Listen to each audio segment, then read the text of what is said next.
Hong Kong boasts the world's fifth busiest port. It handles 90% of the city's cargo that contribute to 23.4% of the city's GDP from trading and logistics. It is also a largest source of the city's air pollution, contributing to an estimated 385 premature deaths and directly affect 3.8 million people every year. That's more than half of Hong Kong's population. I think Hong Kong government should go all out and try to do more to reduce ship emission. We will all be affected by the type of fuel they're burning and also the emissions coming out from the ships. But the effort to cut vessel emissions cannot be done without cooperation from Shenzhen, which has the world's third largest port.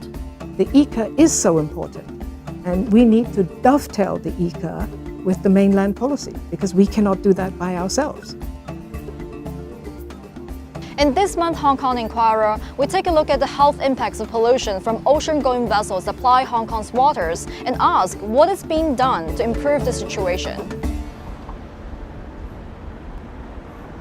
Over the past 2 decades, the government has done a great deal to reduce air pollution, particularly in tackling exhaust fumes from vehicles and electricity generation.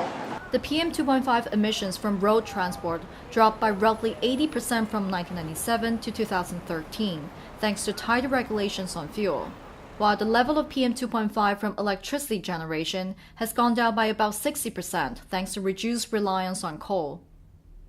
But during the same period, nothing has been done to tackle shipping emissions, which have now risen to being the biggest polluter in the city. Shipping emissions now contribute to 50% of the city's sulfur dioxide, 42% of PM 2.5, and 31% of nitrogen oxides, all toxic pollutants that cause a series of cardiovascular and respiratory diseases. In July 2015, the Hong Kong government took a bold step, requiring all the ocean-going vessels to switch to a cleaner fuel with no more than 0.5% sulfur content while berthing at the Hong Kong port. To give you a sense of what the fuel switching is like, we have here 3.5 sulfur fuel, which the ocean-going vessels use to burn when they pass by Hong Kong. And we have here the 0.5 sulfur fuel, which the ships will switch to when they berth in Hong Kong. And you can see this is much more watery, whereas the 3.5 sulfur fuel is very sticky.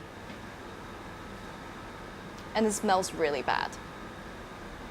Although the 0.5% sulfur fuel is a big improvement, in North America and Europe, ports are requiring a fuel 5 times cleaner than this with just 0.1% sulfur content. And to make a comparison to the regulations in Hong Kong for regular vehicles, they're using fuel that's 100 times cleaner than the 0.1% sulfur fuel. Last year, more than 376,000 vessels passed through Hong Kong waters.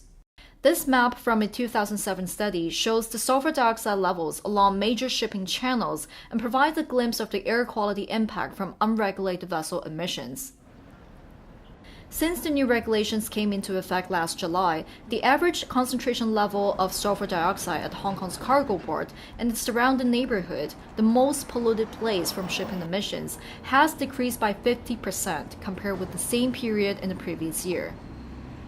For the entire Hong Kong, because of the regulation, there will be 12% reduction of sulfur dioxide and 6% reduction of particulate matters. For those who are working on emission control, they will tell you that this is actually a substantial reduction based on just one intervention. Hong Kong is the first and only city in Asia that has legislation to mandate ships at berth to use a cleaner fuel. For the rest of Asia, ships are still using fuel with a sulfur concentration of 3.5%. That's 7 times the level that Hong Kong put a cap on. But compared with the West, Asia's standard is way lagging behind. The entire seaboard of the east and west coast of the United States, for example, are included in an emission control area, which requires all ships to switch to a fuel with less than 0.1% sulfur, whether sailing or berthed. The berthing restrictions are less effective in Hong Kong because a large majority of the ships passing by the city are en route to the world's third largest port, Shenzhen. Hong Kong bears the brunt of emissions for the entire Pearl River Delta region. Roughly 74% of the region's premature deaths from vessel emissions take place in Hong Kong. We took a decision some years ago that it was very hard for us to mandate within this very narrow territorial waters, which was why we have, since 2013, been talking to the mainland to declare large emissions control area. So now, when we have people who ask us the question, when this will happen, it is the first time with the Chinese policy. So it's only been since December 2015 that we've been able to tell people the good news that by 2019 we will have an ECA. Under the national plan, key ports in Pearl River Delta, including Shenzhen, Guangzhou, and Zhuhai, will follow Hong Kong and require ocean-going vessels to switch to sulfur fuel not exceeding 0.5% while at berth.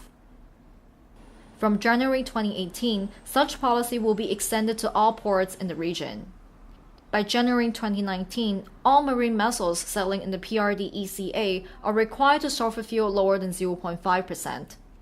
My question then from the Undersecretary is whether Hong Kong could take the lead again to exert stricter regulations against vessels to follow the high standard of using 0.1% sulfur fuel. We cannot mandate 0.1 fuel without being assured that the fuel is available. So we're looking at that. Now, it is possible for Hong Kong to go ahead and say we will change our law for 0.1 fuel, but we're not yet in a position to be assured that this would definitely that there is sufficient supply for all the ocean-going vessels that berth in Hong Kong, not just the ones who cross the Pacific to go to North America or to Northern Europe. It would take a few years for the oil refinery industry to prepare for enough supply for this part of the world. But it's a chicken and egg issue because the availability of low sulfur fuel was driven by tight regulations on ship emissions in the West. Governments in Asia are years behind Europe and America in pushing forward tight regulations on ship emissions. It is hard to gauge how significant these changes will be until they come into effect in 2019. Forcing all ships to switch to lower sulfur fuel as they pass through Hong Kong and into the Pearl River Delta is a positive step, even if they fall well short of the levels in Europe and the US. The question, however, remains, should more be done to protect the people of Hong Kong from harmful pollutants from ships that pass through Hong Kong's waters? For Hong Kong Enquirer, I'm Andrea Deng.